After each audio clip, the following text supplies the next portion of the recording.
Hi Aquarius, welcome to your February 2019 general tarot reading. It's Raina here. Happy birthday for those of you born in late January and throughout February. So everybody. I'm using the Wild Unknown Tarot deck.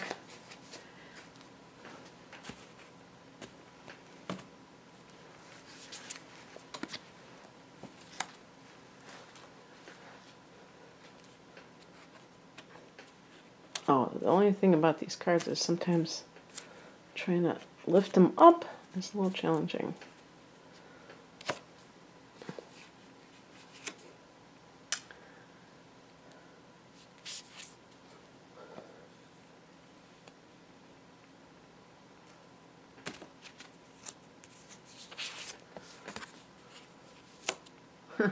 When I cut those cards, this card kind of like came up on the top here, so I'm going to pick this guy.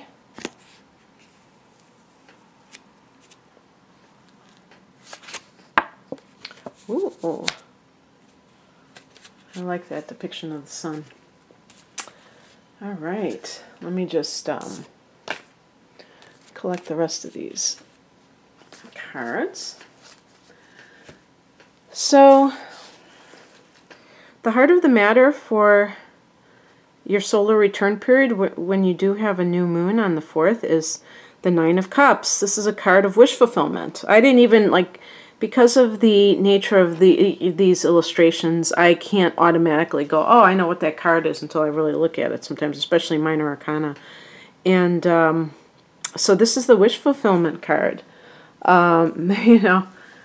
Make your birthday wishes, but it looks like you might even have some of your wishes coming true. Kind of like your ship coming in for some reason. And there will be planets. I don't have that in front of me. Probably Venus will be in your second house of earned income, so you might have a boost to your income, but just for whatever reason, things are coming together in a big way. And this is one of the most positive cards of the minor arcana.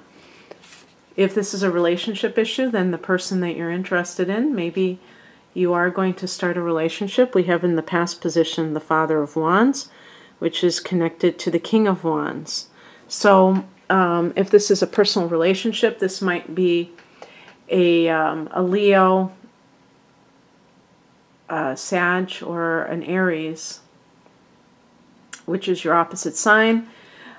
This can also be a situation where either you get a promotion, which is something that you wanted, because the king is kind of like the leader, or it's possible that you have a boss that is a great boss, somebody that you feel like you won the lottery because you can go to work and you can feel a sense of accomplishment a sense of appreciation from somebody. Maybe you were working for somebody before who was not so hot, not anybody who you really felt comfortable around and who didn't appreciate you.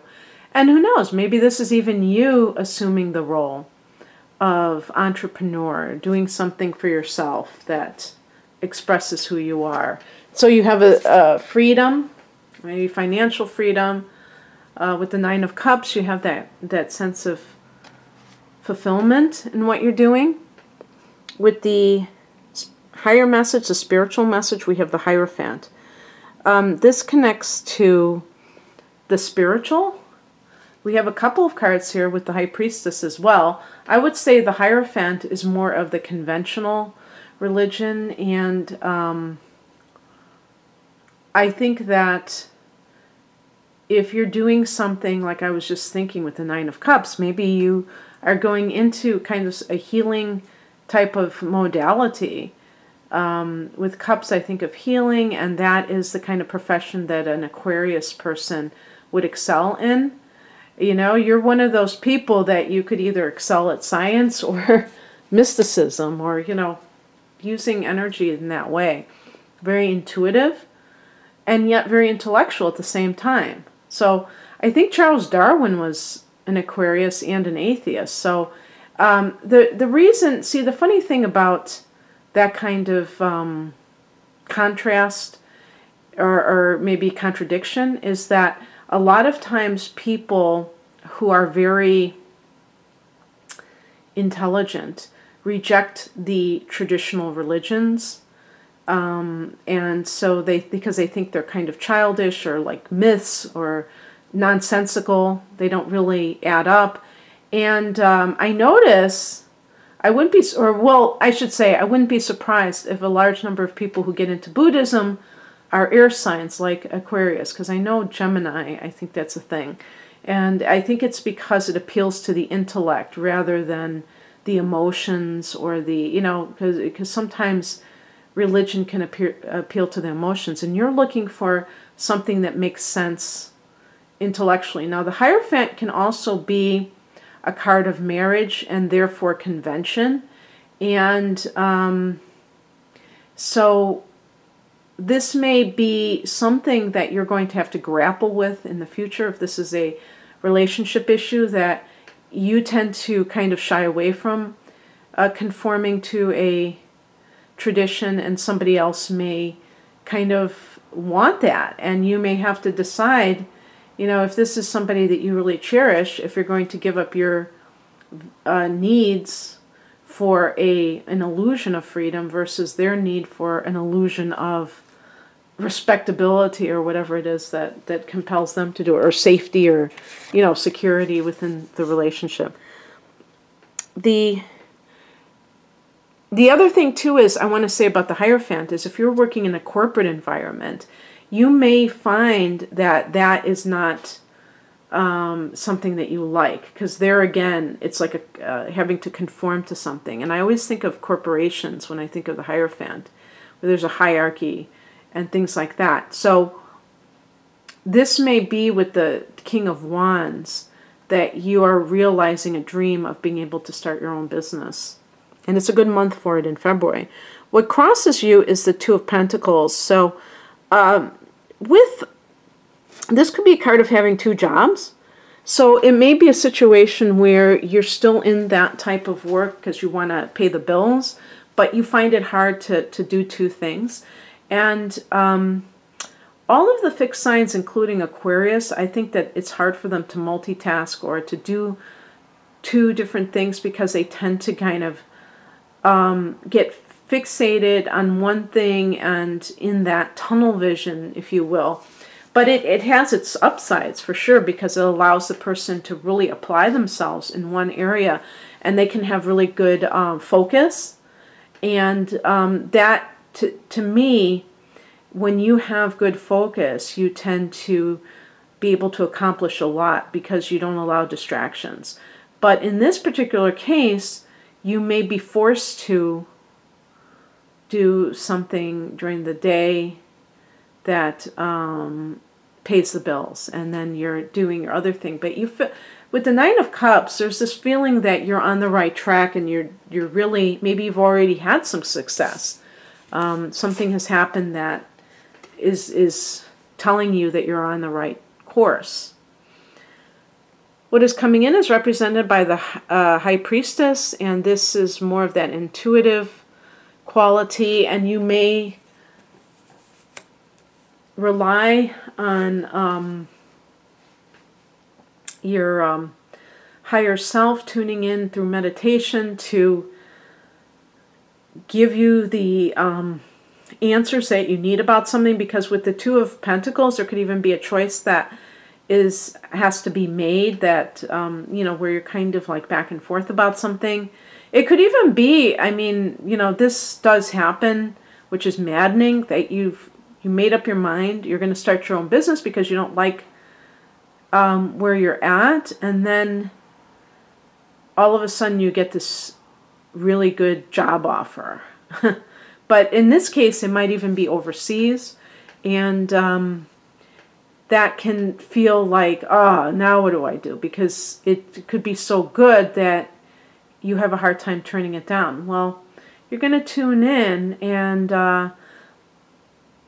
I just saw something today when I was looking through my YouTube subscriptions, or recommended videos this morning, and I didn't click on it, but the title was, it was an Abraham Hicks video, and it was something like, how do you know when something is not for you?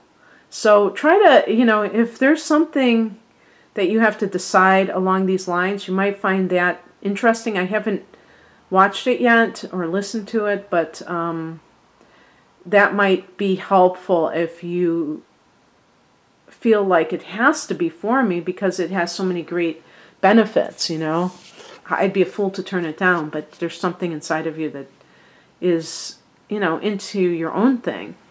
The outcome is the Sun card. To thine own self be true. This is a card of prosperity, so success. I mean, you got the Sun card and the Nine of Cups, so enough said. This is a very positive reading for you, Aquarius. And, it's the card of love, the card of healing, the card of happiness, like just joy for the sake of joy, maybe. And so whatever this reading means to you might not be exactly what I described, but you might be able to connect it to your life. The Sun card seems to indicate that you land on your feet and everything works out in your favor, but also that you may feel a desire to express yourself, to be creative in some way. And this may go back to that King of Wands and Nine of Cups. They may all be connected to this. And so don't talk yourself out of something. Don't overanalyze something. That is an especially important point, because with the High Priestess, it's really about tuning in to your higher self. Your mind is not your higher self. Your mind ain't gonna save you. It really is your the part of you that's connected to God, that is never tainted by this world, that is always in touch with wisdom. Because when we're here and we're living this worldly life, we're constantly, confused by matter, and the things of this world. And so if there is some kind of relationship issue even, the Hierophant could be talking about, maybe sometimes you do have to tone it down. Maybe sometimes you do have to do what other people do. You may say, I want to do things my own way, but you have somebody else. There may be, I was thinking there's a Taurus person connected here, because even with the Two of Pentacles, it could be deciding between a Taurus person, and maybe if it's the Cups, if it really is related to water energy, probably I would say Scorpio, which is, you guys are quite different, but the other water signs are Pisces, and that is an adjacent sign to you, and Cancer. So, in any case, and again, if there's a fire sign, I think that what the Nine of Cups is really saying is, who makes you feel more fulfilled? So maybe it is a fire sign versus an earth sign. The earth sign can appeal to your the side of you that's rational, that wants to see things in a grounded sort of way. Although you're not, not that you're that grounded, but that logical point of view. And the fire is all about passion. And so you may feel like there's a part of you that wants to get involved in that. And that's what the Nine of Cups, it's like, who really are you emotionally connected to? And chances are it will be a fire sign versus an earth sign. But that's a generalization, obviously. So, in any case, I hope that you enjoyed this, Aquarius. If you'd like a personal reading, the link is below. Have a great month. Bye.